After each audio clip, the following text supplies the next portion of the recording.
3, go.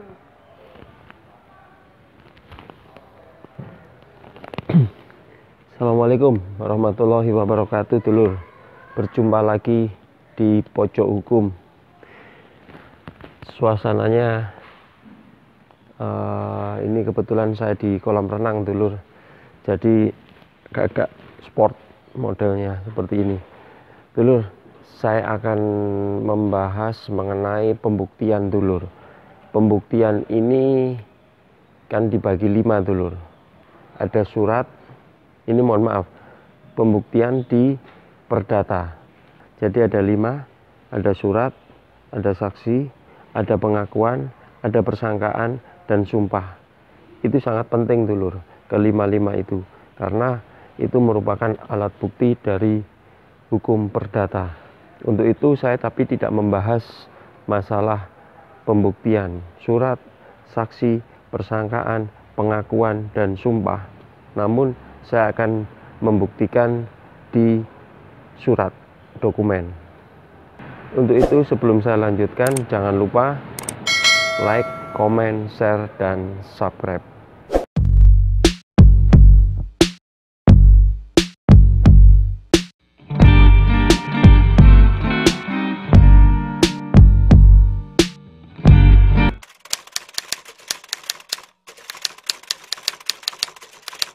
Oke, jadi saya lanjutkan lagi. Saya ngambil contoh saja untuk pembuktian surat dalam hukum perdata, surat atau bukti tertulis. Ini saya ngambil contoh cerita saja mengenai pertanahan. Jadi begini, si A, notabene anggap aja inisialnya si A. Si A membeli sebidang tanah kepada si B. Ya, setelah terjadi kesepakatan jual beli secara tertulis, si B membubui perjanjian jual beli di bawah tangan dengan membubui cap jempol, karena si B merasa dia tidak bisa menandatangani. Untuk itu dia membubui cap jempol tanda tangan, jebret cap jempol gitu aja, perjanjian jual beli cap jempol. Setelah A merasa itu sudah yakin sah, ini karena di daerah ya, kampung, jauh dari perkotaan, sama-sama awam hukum, akhirnya A menganggap bahwa perjanjian jual beli tersebut sah antara si A dengan si B. Setelah berjalannya waktu, beberapa tahun sampai 15 tahun, si A mengetahui bahwa si B itu bukanlah yang berhak untuk menandatangani atau melakukan perjanjian jual beli. Jadi si B ini notabene adalah keluarganya, dan itu tanda tangan siapa si A tidak tahu, atau mohon maaf, itu cap jempol siapa si A tidak tahu. Setelah sekian hari, beberapa hari dia bertanya kepada perangkat desa dan lain sebagainya, ternyata si B ini menjual tanah keluarganya, istilahnya seperti itu. Di kemudian hari terjadi sengketa.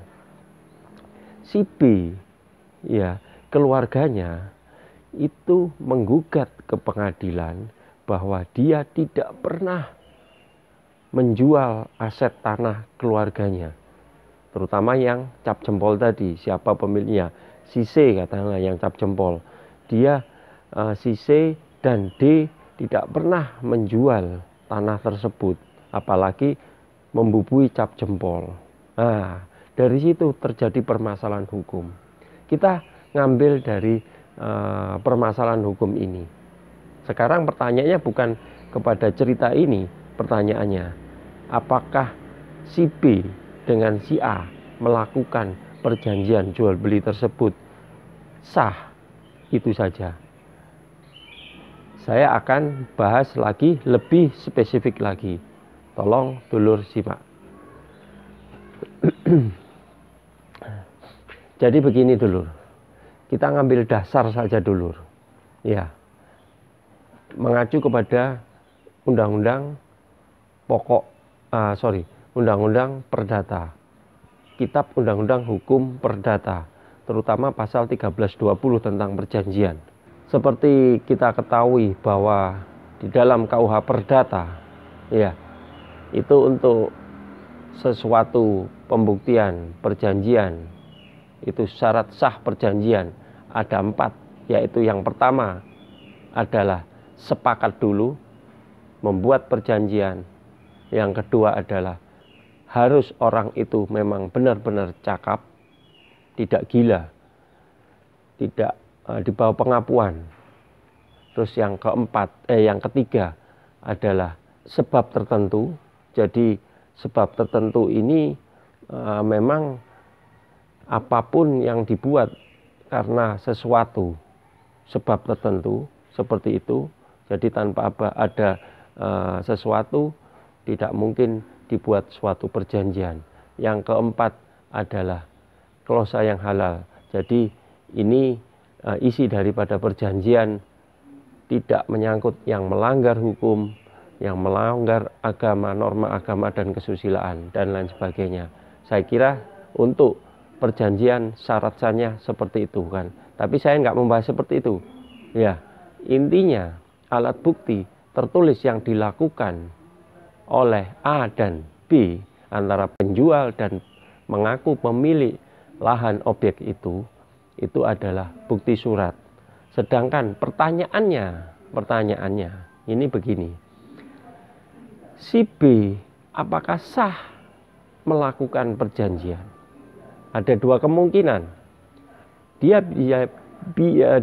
bisa dikatakan sah apabila dia adalah pemilik yang sah. Itu pemilik yang sah atau tidak. Karena pembuktian untuk pemilik yang sah adalah yang tertulis dalam buku tanah tersebut atau alas hak tanah tersebut.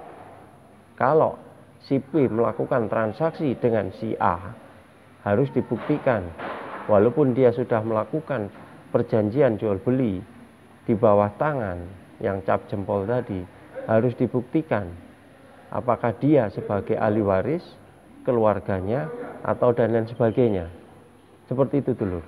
Nah, sekarang cap jempol, pasti dulu bertanya-tanya, apakah kekuatan cap jempol dengan kekuatan tanda tangan itu lebih kuat tanda tangan?